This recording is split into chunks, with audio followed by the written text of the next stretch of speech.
Olá, meus amigos, tudo bem com vocês? Hoje nós iremos conversar sobre Marx e Engels e a teoria que os dois desenvolveram, o comunismo, tá? Uma teoria social, política, econômica, tá? Deveras interessante. Já temos aqui no canal um vídeo sobre os principais dados sobre a vida do Engels e outro vídeo onde teremos os principais dados sobre a vida do Marx. Então, já explicada a vida de Engels e a vida de Marx em dois vídeos anteriores, neste iremos falar somente sobre o comunismo que os dois desenvolveram, a teoria de Marx e Engels. Tentarei colocar de uma forma mais simples possível e numa ordem. Tá? Não uma ordem cronológica, mas uma ordem que faça mais sentido para você, dentro da teoria do Marx e do Engels. Então, vamos começar, tá, pelas épocas no desenvolvimento histórico. Sim, porque esses autores, em particular o Marx, há de defender 5 distintas épocas no desenvolvimento histórico. Isso sob influência do Charles Darwin, a origem das espécies. Quando Darwin fala na evolução das espécies, ele coloca um determinismo dentro da biologia.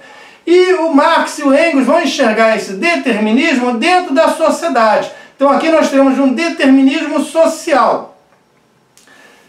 Então, sob essa influência do determinismo que vem lá do Darwin, o Marx e o Engels vão nos falar numa época asiática, seria a primeira das 5, onde teríamos um modo de produção primitivo e o uso de instrumentos de pedra, arco e flecha. Tá? Então, a sociedade, inicialmente, quando ela começaria, seria esse modo de vida asiático.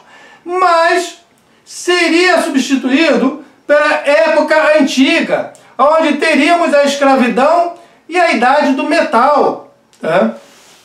E depois uma terceira época, que seria a época do feudalismo, onde teríamos o uso do arado e do telar.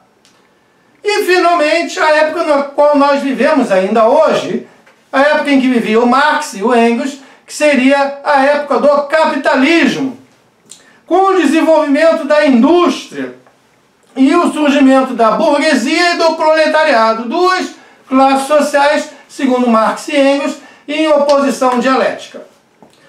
E a quinta, tá, época histórica, nesse desenvolvimento, desse desenrolar histórico, ela não chegou ainda. Seria a época do comunismo, que a sociedade estaria marchando inevitavelmente, inexoravelmente para o comunismo.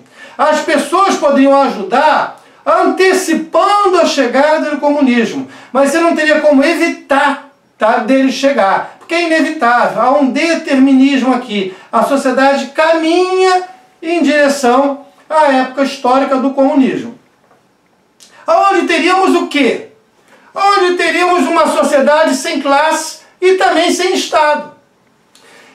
Sem as oposições e sem os antagonismos decorrentes da luta de classe, porque se não há classe social, se não há burguesia, não há proletariado, se não há campesinato, se não há nobreza, não tem luta de classe, tá? Não há oposição. Então, isso é baseado lá numa leitura, numa interpretação, na época, no século XIX, muito influente, do Charles Darwin.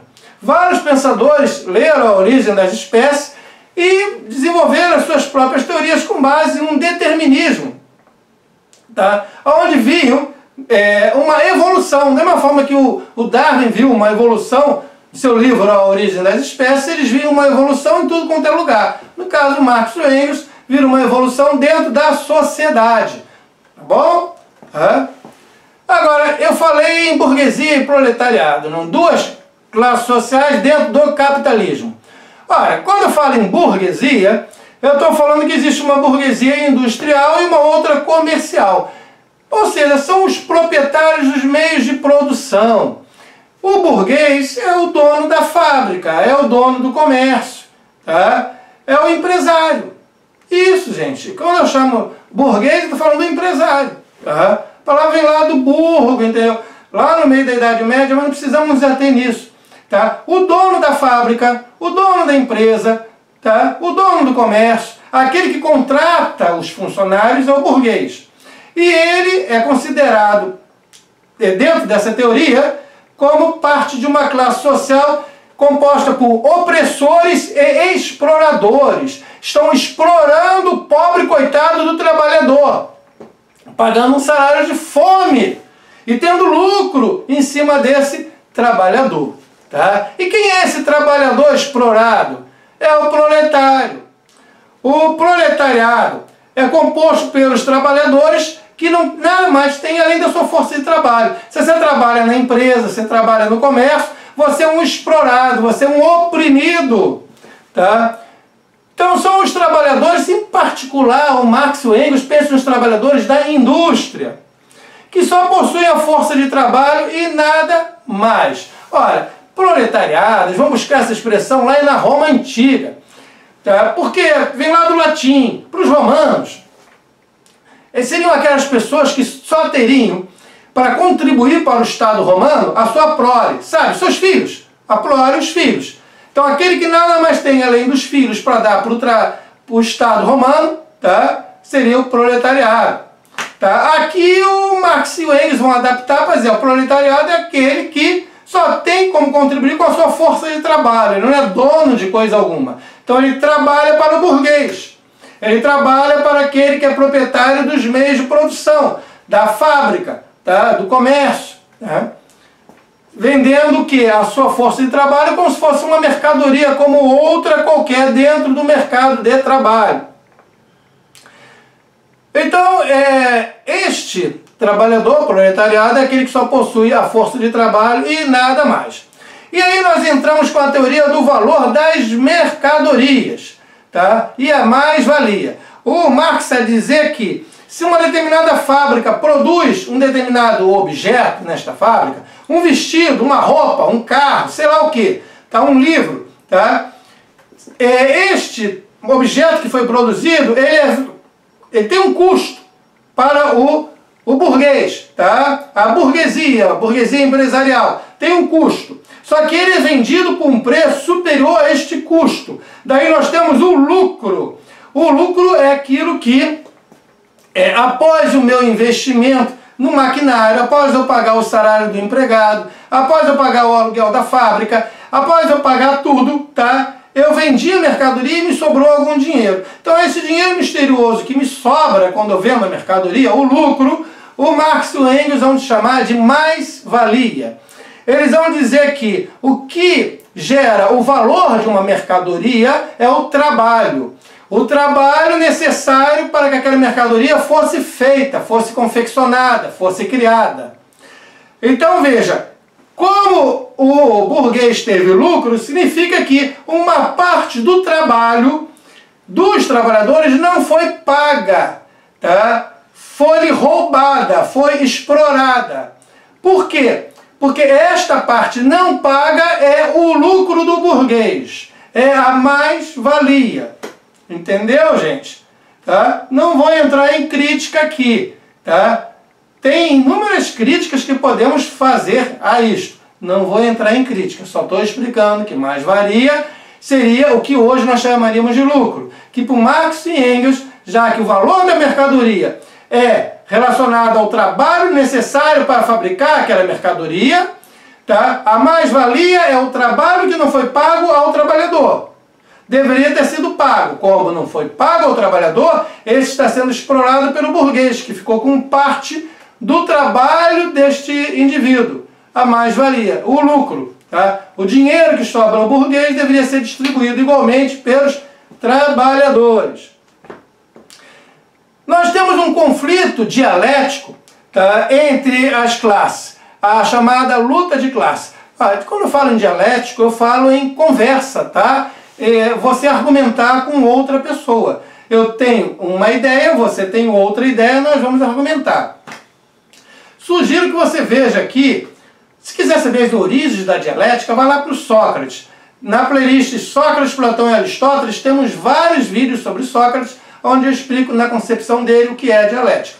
Se você quiser saber mais modernamente, vá a Idealismo Alemão. Nesta playlist, eu explico a origem da dialética, inclusive até o Hegel, no qual o Marx se baseia, e o Engels também. Então, deste conflito dialético entre classes, nós temos o quê? A luta de classe, ou seja, a burguesia e o operariado, que eles vão chamar de proletários. Na verdade, o que nós temos em Marx e em Engels é o Hegel, como se convencionou chamar, invertido. Por quê? Para o Hegel, está simplificando, nós temos tese, antítese e síntese. O Hegel não usou essa expressão, tá, gente? Para entender melhor, vá nos vídeos sobre Hegel. Mas, didaticamente, simplificando. Tese, tá? Eu chego para você, vamos no cinema hoje? Antítese, você me responde, não, eu não quero ir no cinema, eu quero ir no teatro. Tá? Síntese, tudo bem, nós podemos ir no cinema na parte da tarde e no teatro na parte da noite. Beleza? Chegamos a um acordo. Tese, antítese se opõe e síntese. A síntese é algo novo em Hegel e que traz elementos da tese e da antítese. Ora, em Hegel nós também temos o espírito. O que o espírito é o pensamento, é a consciência. A história humana é a história desse espírito tomando consciência de si próprio. É o pensamento se desenvolvendo. Tá? E o que nós temos em Marx e em Engels? No caso da tese, eles vão entender que a tese seria a burguesia, porque é a burguesia que domina a sociedade, já que eles são os proprietários dos meios de produção. A fábrica é o comércio. E a antítese é o proletariado que vende a sua mão de obra.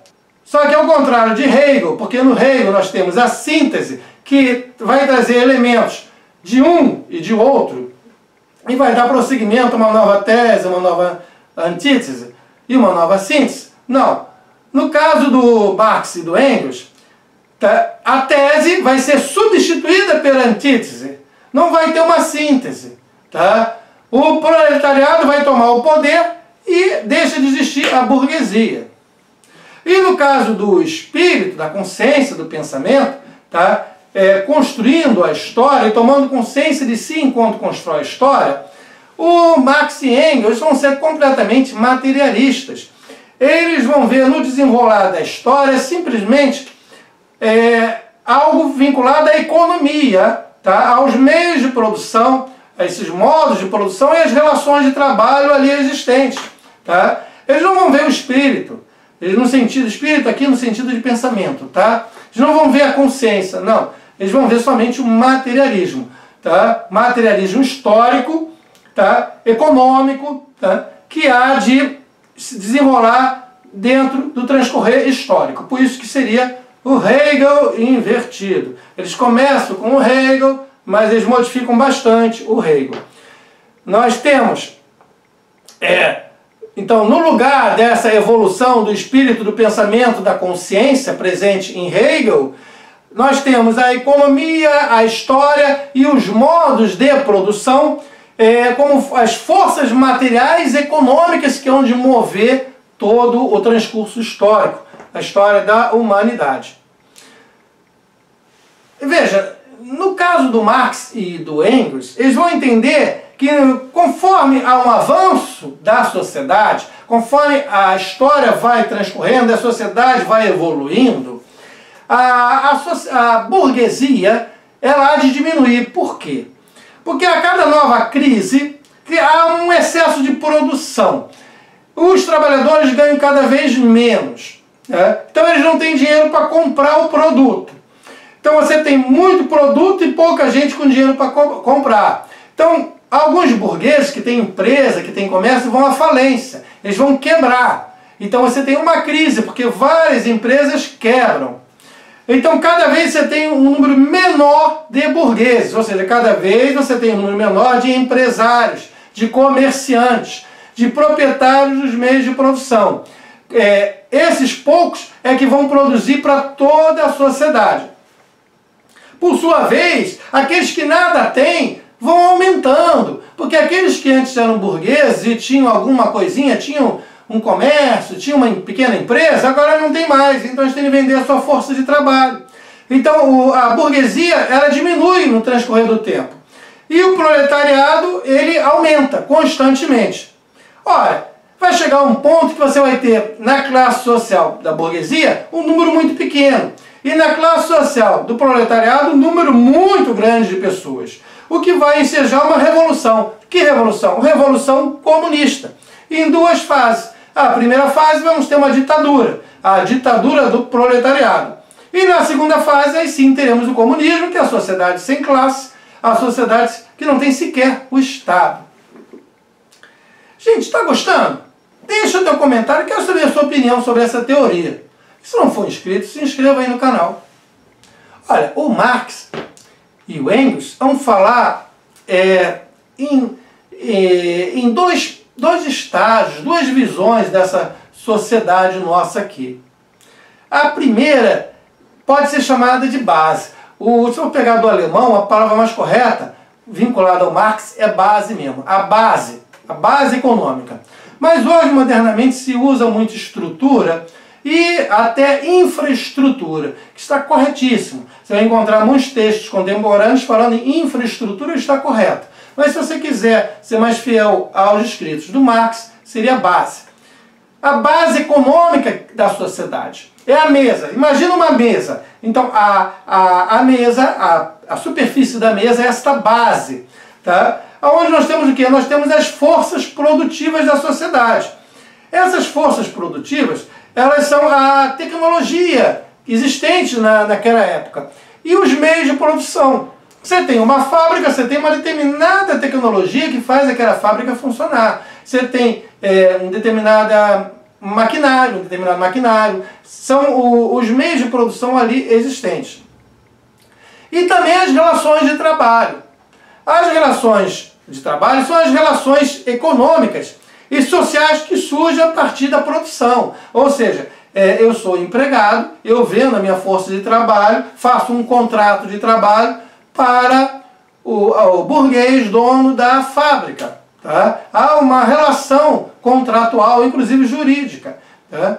Nesse tocante. Na Idade Média, as relações de trabalho eram outras. Veja, nós já tivemos relação de senhor e escravo, nós já tivemos a relação do senhor e do servo, tá? Já tivemos várias relações no decorrer da história. Nesta época em que o Marx se encontra, que é a época do capitalismo, essas relações de trabalho onde se dá entre a burguesia e o proletariado, mas sempre dentro dessa base econômica. Ora, se esta base econômica era formada pelas forças produtivas e pelas relações de produção ali existentes, em cima delas, ou seja, em cima dessa tampa da mesa, eu vou construir um monte de coisa, um verdadeiro castelo. E este castelo que eu vou construir em cima desta mesa, o Marx vai chamar de superestrutura. Superestrutura são todas as instituições e formas de consciência social que são derivadas desta base econômica. Ou seja, toda a cultura, sabe, tudo que a gente chama de cultura, tá dentro da superestrutura. As artes, o cinema, o teatro, a música, tá? A pintura, está tudo dentro da superestrutura. As instituições políticas, se você tem um rei, se você tem um presidente, um primeiro-ministro, tá? Um ditador, está tudo dentro da superestrutura. O sistema jurídico, porque é o sistema jurídico que vai convalidar essas relações de trabalho. A religião, tá? Se você tem esta religião ou aquela outra religião, e as ideologias reinantes, ou seja, todo o conjunto de crenças, inclusive a filosofia e as ciências, fazem parte da superestrutura. Estão em cima desta base econômica. Ou seja, são derivadas da economia. Se você derrubar esta mesa, cai toda a superestrutura que está em cima da mesa. Se você derrubar a base econômica, toda essa superestrutura desaba junto. O Marx entende que você não deve buscar mudar a superestrutura, porque a superestrutura ela é consequência da base, da infraestrutura. Você tem de mudar a base econômica, de capitalismo para comunismo. Mudando a base econômica, a superestrutura, ou seja, todas as crenças, a religião, tudo isso muda automaticamente. Agora, na superestrutura é formado a alienação, tá? A alienação em relação ao trabalho, do trabalhador em relação ao fruto do seu trabalho, tá? A gente pode falar na alienação, tá, em relação ao produto do trabalho, ou seja, eu sou trabalhador, mas sou alienado, sou afastado em relação ao trabalho que eu mesmo produzo, desempenho.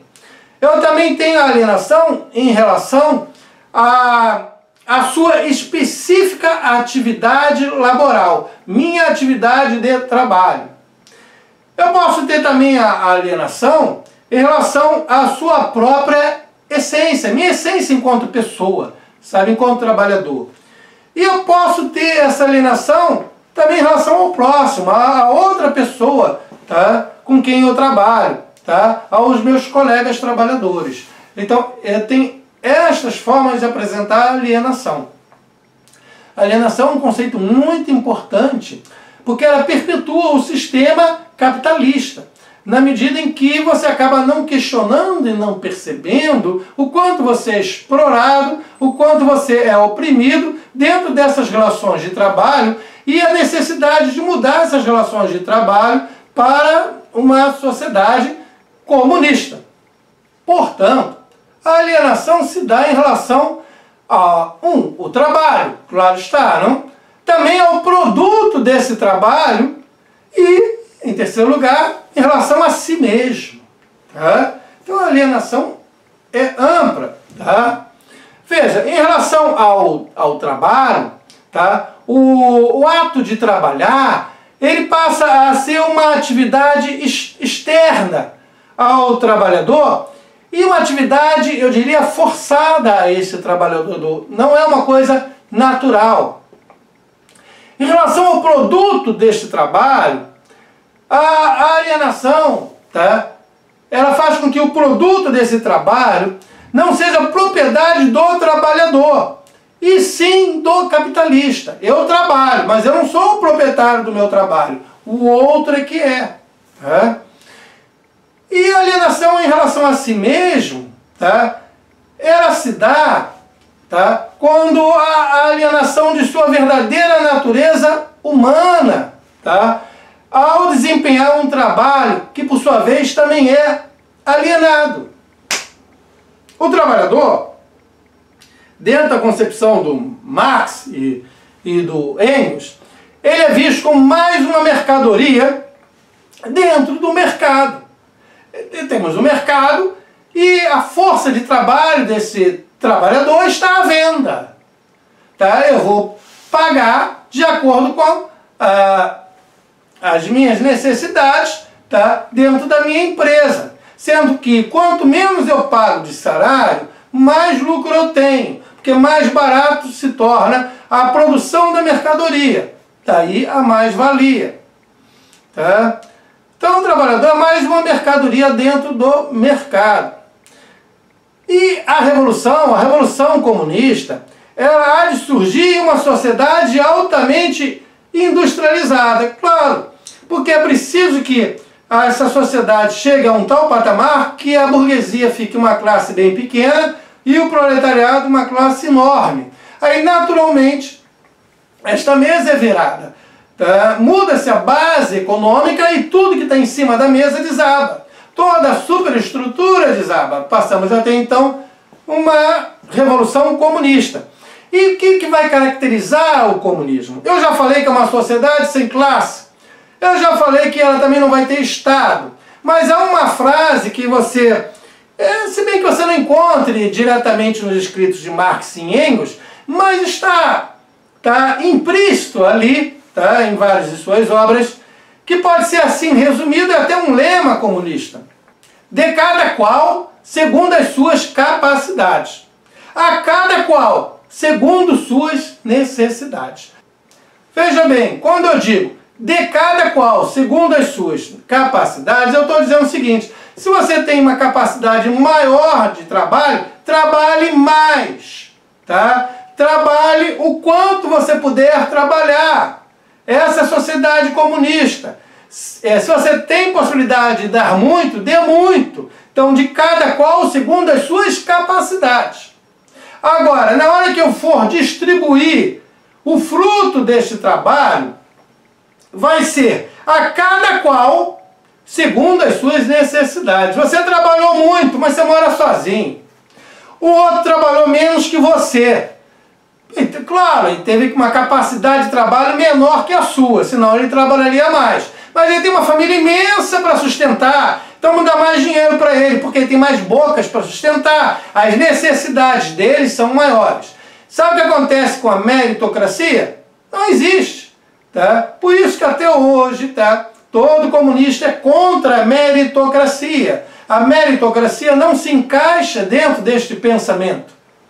Então memorize essa frase. Tá? Tem variações, claro está.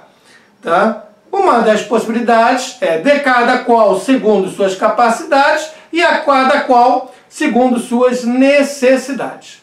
Bem, gente, nessa sociedade maravilhosa, onde você trabalha muito, mas recebe pouco porque você trabalhou de acordo com as suas capacidades. O outro que trabalhou pouco recebe muito porque ele tem necessidades maiores para atender. Como é que vai se dar a moral?